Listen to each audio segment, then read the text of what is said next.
လူတွေကတက်တီကြီးလာတယ်များစေရောကိုဝိုင်းကြလာကြပါတယ်ဒါနဲ့မင်းချက်ခင်မှာတွေးရတဲ့ချက်ကတကယ်ချစ်ခဲ့လူတယောက်တည်းတဘွာလုံးသာမင်းမရနိုင်တဲ့မှတ်ညံနေဖြစ်နှလုံးသားရဲ့တနေရာမှာတိတ်ထားမိတတ်ကြပါတယ်ဒီဇလန်ရဲ့အစမှာတော့ဟာယူကီဆိုတဲ့ကောင်လေးကဆေးရုံမှာသူ့အလေးကိုရောက်ဖို့တိုကင်နံပါတ်လေးကိုကင်ပြီးစောင့်နေပါတယ်အဲ့ချိန်သူ့ရဲ့မလန်မကမှာစာအုပ်လေးတို့ကြားနေအောင်တတိထားမိလိုက်ပါတယ်သူကစာအုပ်လေးကိုစိတ်ဝင်စားလို့ဖွင့်ဖတ်ကြည့်လိုက်တဲ့အခါစာအုပ်ထဲမှာတော့ပန်ကီယာယောဂါကြောင့်သေဆုံးတော့မယ့်အကြောင်းကိုရေးထားပါတယ်။အဲ့ဒီအချိန်ကောင်မလေးတယောက်ကအဲ့ဒါသူ့စာအုပ်ဖြစ်ကြောင်းပြောလိုက်ပါတယ်။ဟာယူကီလက်ကြည့်လိုက်တဲ့အခါမှာတော့သူ့ရဲ့အတန်းပေါ်ဆာကူရာဆိုတဲ့မိန်းကလေးဖြစ်နေပါတယ်။အဲ့ဒီတိုကင်နံပါတ်ကသူ့အလက်ရောက်လာတဲ့အခါစာအုပ်ကိုပြန်ပြီးကော်နာစီကိုတောက်ဖို့ပြင်နေပါတယ်။ဆာကူရာစာအုပ်ကိုရှင်းလင်းရတဲ့သေခြင်းလို့သူနာမည်ပေးထားတဲ့ပန်ကီယာယောဂါကြောင့်သေရတော့မှာကိုတီးပြီးကနေကဒန်တာရီစာအုပ်ဖြစ်သုံးနေကြောင်းပြောလိုက်ပါတယ်။ဟာယူကီကလည်းအော်အဲ့လိုလားဆိုပြီးပြောလိုက်တဲ့အခါဆာကူရာတယောက်အံ့ဩသွားပါတယ်။ပုံမှန်ဆိုသူယောဂါကြောင့်တည်သူ့ကိုအားတက်စီမှာကြပြဆန်းဆန်းစကားလေးပြောမှဖြစ်ပြီးနေ့စဉ်မှာဘာမှပြောစရာမရှိဘူးလားလို့မေးလိုက်ပါတယ်။ဟာယူကီကမရှိဘူးလို့ဖြေလိုက်တဲ့အခါဆာကူရာလေးတော်တော်သဘောကျသွားပါတယ်။အဲ့တော့ဟာယူကီကကောင်မလေးကိုနှုတ်ဆက်ပြီးဆေးရုံကောင်းလာစီထွက်သွားခဲ့ပါတယ်။ဟာယူကီဆေးရုံကပြန်ဆာကူရာကျိုးဆောင်နေရဖြစ်ပေမဲ့တိုက်ဆိုင်လိုက်တာလို့ပြောကနှုတ်ဆက်လိုက်ပါတယ်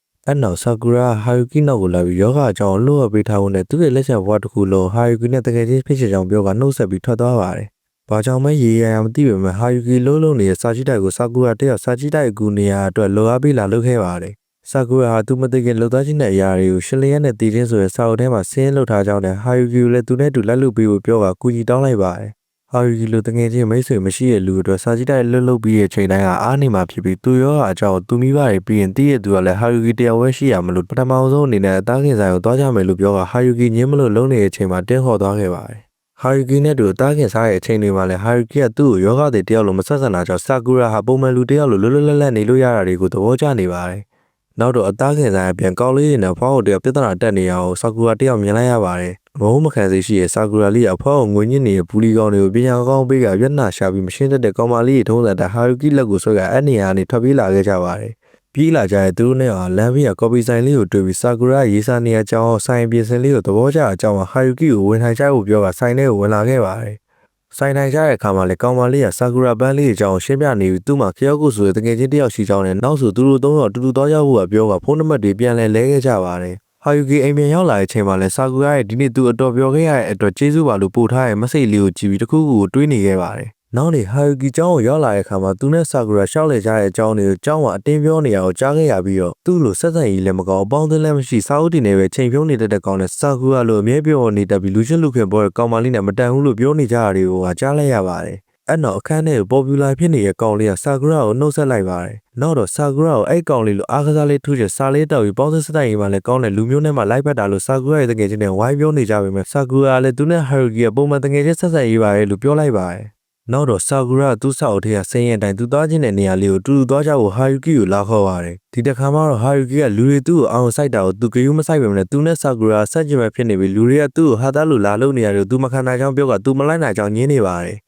ဟာယူကီကကန်ရီပြောနေပေမဲ့လည်းဆာကူရာခေါ်တဲ့နေရာလေးကိုတော့တူတူသွားပေးခဲ့ပါတယ်။ကော်ပီဆိုင်လေးကိုရောက်တဲ့အခါမှာတော့ဟာယူကီနဲ့ဆာကူရာစကားတွေပြန်လည်ပြောနေကြတဲ့အချိန်မှာဆာကူရာရဲ့ချစ်ဆုံးတငယ်ချင်းခရော့ကိုဆိုတဲ့ကောင်မလေးကမြင်သွားပြီးဟာယူကီနဲ့တွဲနေရလားလို့မိကဟာယူကီနဲ့ဆူကာဇာမလိုက်ဘက်ကြောင်းနေပြောနေပေမဲ့ဆာကူရာကသူတို့ကဒီတိုက်ရိုးခင်တာပါလို့ရှင်းပြနေပါတယ်။ကော်ပီဆိုင်ရဲ့ပြန်ကန်းစီကိုရောက်လာခဲ့တဲ့အခါမှာတော့ဟာယူကီနဲ့ဆူကာဇာတို့နှစ်ယောက်ဟာတယောက်ခံစားချက်တယောက်ရင်ဝင်ခဲ့ကြပါတယ်။နောက်တော့ဆာကူရာဟာယူကီကိုစာအုပ်တင်နေပဲချိန်ပြုံးနေမှဆိုလူရင်းနဲ့ချိန်ပြုံးတာပူပြိုကောင်းကြောင်းပြောကဒီနေ့သူအတော်ပြောခဲ့ရတဲ့အတွက်ကျေးဇူးပါလို့ပြောပြီးနှုတ်ဆက်လိုက်ပါတယ်။အဲ့လိုနဲ့အားလည်းရဲ့ပြန်ရောက်လာတဲ့ကထုံးစံအတိုင်းဆာကူရာဆိုတဲ့ကောင်မလေးရဲ့စင်းရဲထဲမှာရှိတဲ့နေရာလေးကိုအတူတူထပ်သွားပြရပြန်ပါတယ်။ဒီတစ်ခါမှတော့ပုံမှန်သွားနေကြနေရာကြီးလိုမဟုတ်ပဲတညရဲ့ခီးယူရထားနဲ့သွားမယ်ဆိုတဲ့အခါဟာယူကီတယောက်ဘူတာကိုသွားပြန်ပါတယ်။ဘူတာအထွက်ရထားပေါ်မှာဆာကူရာသူ့ရဲ့တေးလေးရဲ့ရှိချင်းလို့နာမည်ပေးထားတဲ့ဒနာရီဆောင်မှာသူနဲ့ဟာယူကီရှောက်လေကြတဲ့အကြောင်းမတန်းထင်ထားခြင်းတဲ့အတွက်ကြောင့်ဟာယူကီရဲ့နာမည်အပြည့်စုံကိုမေးနေပါတယ်။ဟာယူကီကစာအုပ်ထဲမှာသူ့နာမည်ရေးမထားဖို့ကတိရင်တောင်းလိုက်ပါတယ်။အကြောင်းကတော့ဟာယူကီကဆာကူရာတေးပြီးသွားတဲ့အချိန်ကျရင်ဆာကူရာရဲ့မိဘဒါမှမဟုတ်တကယ်ချင်းတွေရဲ့လာဝေဖန်တာကိုမခံချင်လို့ပဲဖြစ်ပါတယ်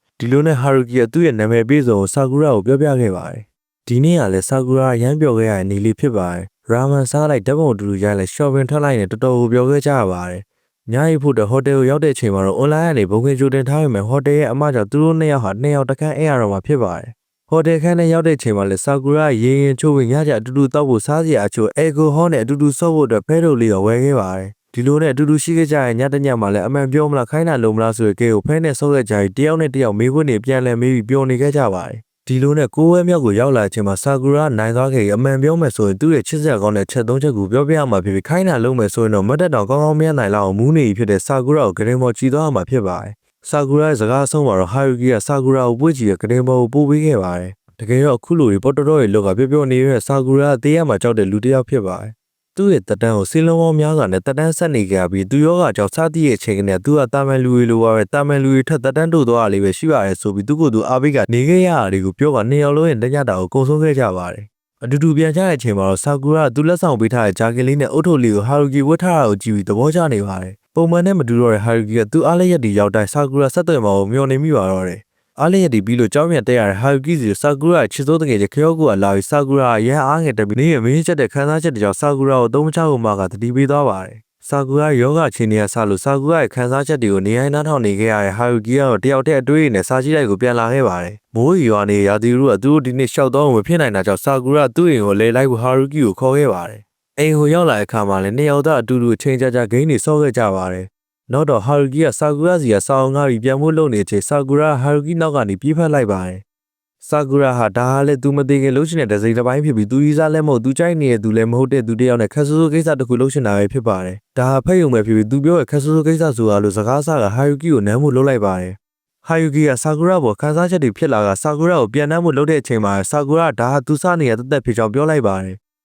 ်ဟာယူကီကရှက်တော့လာဘာဖြစ်တော့လဲမသိရနဲ့ဆာကူရာကိုဂရင်ပေါ်တွန်းလက်ကပေါ်ကနေချုပ်ထားလိုက်ပါတယ်နောက်တော့ဟာယူကီကအသိစိတ်ကိုသတိပြန်ကသူ့လွယ်ကိုယူကအိမ်ပေါ်ကနေပြေးထွက်လာခဲ့ပါတယ်ဟာယူကီပြန်ရောက်တော့ဆာကူရာကိုစောင့်ကြည့်နေတဲ့တာကာဟီယိုဆိုတဲ့ကောင်လေးနဲ့တွေ့ပါတယ်အဲ့ဒီကောင်လေးကဆာကူရာနဲ့ဟာယူကီဘလူးပတ်သက်နေလဲမေးကပြဿနာရှာနေခဲ့ပါတယ်တာကာဟီယိုကသူ့ရဲ့မကျင်တဲ့ချက်တွေကိုဟာယူကီကိုထိုးကပေါက်ကွဲခဲ့ပါတယ်ဒီအချိန်ဆာကူရာရောက်လာပြီးမင်းကိုကာဝယ်ပေးနေရပါလို့ပြောတဲ့တာကာဟီယိုဂီယူမဆိုင်ပဲနောက်ကဟာယူကီစီကိုသွားကဆင်ပြေလားလို့မေးခဲ့ပါတယ်ဆာကူရာဟာယူကီအတွက်စိတ်ပူသွားခဲ့ပြီးတာကာဟီယိုကိုသူနဲ့သူဘေးကဘသူမှမထီကိုပြောကငါနေ့ကိုမုန်းတဲ့တာကာဟီယိုလို့နာနာကြီးကြီးပြောခဲ့ပါတယ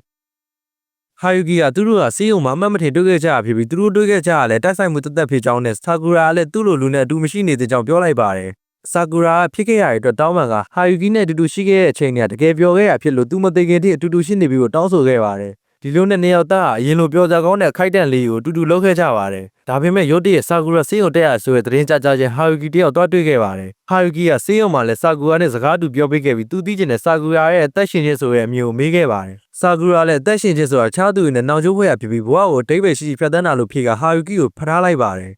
်ဆာကူရာရေတစ်ခေါက်ကလိုနောက်နေရမဟုတ်တော့ပဲသူ့ရဲ့အားငယ်စိတ်ဝမ်းနည်းစိတ်တွေနဲ့အတူတခြားသူရဲ့နှွေးထွေးမှုကိုခံစားချင်နေသလိုထူးဆန်းတဲ့စိတ်တွေကြောင့်ဟာယူကီကိုတင်းတင်းကြပ်ကြပ်ဖထားလိုက်ပါတယ်အဲ့အချိန်ဆာကူရာရဲ့တငယ်ချင်းခရော့ကိုရောက်လာတဲ့ကြောင့်ဟာယူကီကရှောင်ပေးခဲ့ပါတယ်ဆာကူရာသူ့အမေကိုသူတည်သွားတဲ့အခါလို့စကားဆကအသက်ရှိနေတဲ့အချိန်ကူညီတစ်ခုတောင်းခဲ့ပါတယ်ဒီလိုနဲ့ဟာယူကီတကပုံမှန်နေလို့ကြောင်းတက်နေတဲ့အချိန်ဖိုးကနေမက်ဆေ့တစ်ခုဝင်လာခဲ့ပါတယ်ငါဆေးရုံမှာနောက်ထပ်2ပတ်နေရအောင်မယ်ဆိုရဲဆာကူရာရဲ့စာဖြစ်ပြီးဟာယူကီလည်းကြောင်းစင်တာနဲ့ဆေးရုံကိုချက်ချင်းရောက်လာခဲ့ပါတယ်ဆာကူရာကိုသူချစ်နေတဲ့အကြောင်းဝန်ခံမယ်ဆိုရဲအတွေးနဲ့ပေါ့ဆာကူရာဟာယူကီနဲ့အတူဆေးရုံရဲ့ပြင်ကိုထွက်လာပြီးသူဒီညသွားမှဖြစ်မှာမလို့ပြောကတနေရာကိုခေါ်သွားခဲ့ပါတယ်အဲ့နေရာလေးကိုရောက်တဲ့အချိန်မှာတော့ဟာယူကီစီကမင်းတေတော့မှာတော့မဟုတ်ဘူးမလားလို့မေးကသူ့ရဲ့ပုံစံဆာကူရာကိုမစိုးရင်တလို့ဖြစ်နေပေမဲ့သူ့ရန်စိုးရင်ကြောင့်ထုတ်ပြောလာပါတယ်အဲ့အချိန်ဆာကူရာစီကစနေရဲဆိုရဲစကားနဲ့အတူမျက်နှာကိုလာဟတ်တဲ့အလင်းကြောင့်ဟာယူကီတယောက်လက်ကြည့်လိုက်တဲ့အချိန်မှာကောင်းငယ်ကိုလှပစွာလွတ်တင်နေဖြစ်တဲ့မီရှူမီပန်းတွေကိုမြင်လိုက်ရပါတယ်ဒီတော့မှဟာယူကီကဆာကူရာသူ့ကိုဒီကိုခေါ်လာတဲ့အကြောင်းရင်းနဲ့ဒီညသွားမှဖြစ်မှာဆိုတဲ့စကားကိုနားလည်သွားပါတယ်အဲ့အခိုက်တန်လေးဟာလည်းနေအောင်လုံးတကယ်ကြီးနူးစရာကောင်းတဲ့အခိုက်တန်လေးဖြစ်ခဲ့ကြပါတယ်။ဆာကူရာဆေးရုံကဆင်းတဲ့ရလီရောက်လာတဲ့အခါဟာယူကီကသူတို့ပထမဆုံးထိုင်ခဲ့တဲ့ကော်ဖီဆိုင်လေးကိုတွေးကိုချင်းလိုက်ပါတယ်။ဟာယူကီကညနေ6 နာရီထိစောင့်နေခဲ့ပေမဲ့ဘာကြောင့်မှမသိဆာကူရာတယောက်ရောက်မလာခဲ့ပါဘူး။ဆိုင်ပိတ်တော့မှဖြစ်တဲ့အတွက်ဟာယူကီကအိမ်ဝက်ပြန်လာခဲ့ပါတော့တယ်။အိမ်ကိုရောက်လာတဲ့အခါဟာယူကီကဆာကူရာစီကစာအုံမျောနေတဲ့အချိန်တည်င်းမှာဆာကူရာအထက်တန်းကျောင်းသူအသက်18နှစ်အရွယ်ကောင်မလေးကရင်ဘတ်ထိုးသွင်းနိုင်ရတဲ့အတူလဲကျနေရကိုတင်ဆက်ပေးနေပါတယ်။ဒီတည်င်းကိုမြင်သွားတဲ့ဟာယူကီတယောက်ဆာကူရာသူ့စီဘာလို့မလာနိုင်ခဲ့ရလဲနဲ့ဘာကြောင့်သူ့စီစာမပို့ရလဲဆိုတာကိုသိသွားခဲ့ပါတယ်။လူနဲ့စိတ်အတိမကတ်တော့ကတချိန်ကျရင်ဘွာတွေကယောဂါကြောင့်ထွက်သွားတော့မှကိုသိပေမဲ့အချိန်မတန်ခင်ဆာကူရာကိုဖွင့်ပြောမယ်သူနဲ့အတူတူပြောစရာကောင်းတာတွေဆက်လို့ရင်တဘွာလုံးအနားမှာရှိပေးခြင်းနဲ့စိတ်ကူးတွေကလေကားတက်ဖို့တော့အင်အားမရှိတော့တဲ့အထိခြေနေဆိုးခဲ့ပါတယ်